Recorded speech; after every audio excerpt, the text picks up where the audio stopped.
नैहर के पलतिया जानू पकड़ाइल मेडिकल रिपोर्ट में।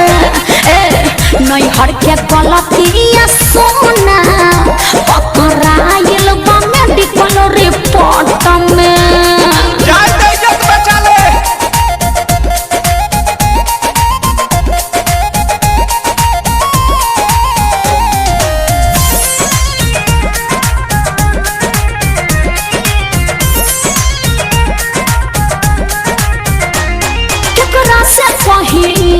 डर लागता ई सब झगड़ा के घर लागता।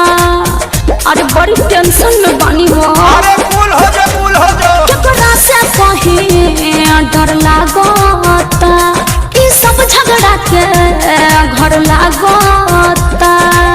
चलो कंप्लेन पहले पाती हाई कोर्ट में। कैसे चलो कंप्लेन पहले पाती हाई कोर्ट में का ना नैहर के पलतिया जानू पकड़ाइल मेडिकल रिपोर्ट में।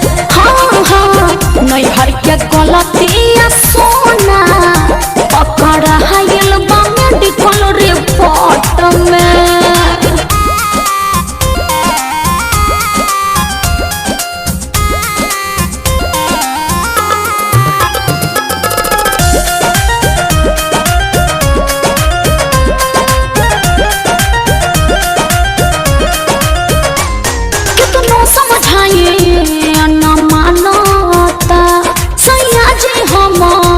सब जानता अरे का करी कुछ समझ में नहीं खेबा।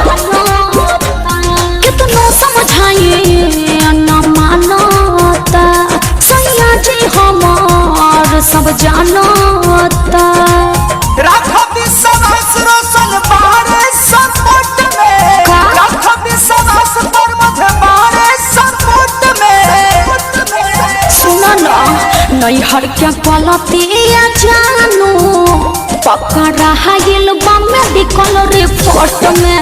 हाँ नैहर के पलतिया सोना पकड़ाइल मेडिकल रिपोर्ट में। टेंशन में तू लगो दारू बिन रतिया जागो दारू। तो का करी? इतना बेचैन तू तो रहलू ना छोट में। अरे हाँ इतना बेचैन तू तो रहलू ना छोट में। का करी? बोले काहे? नैहर के पलतिया जानू पकड़ाइल मेडिकल रिपोर्ट में। नैहर के पलतिया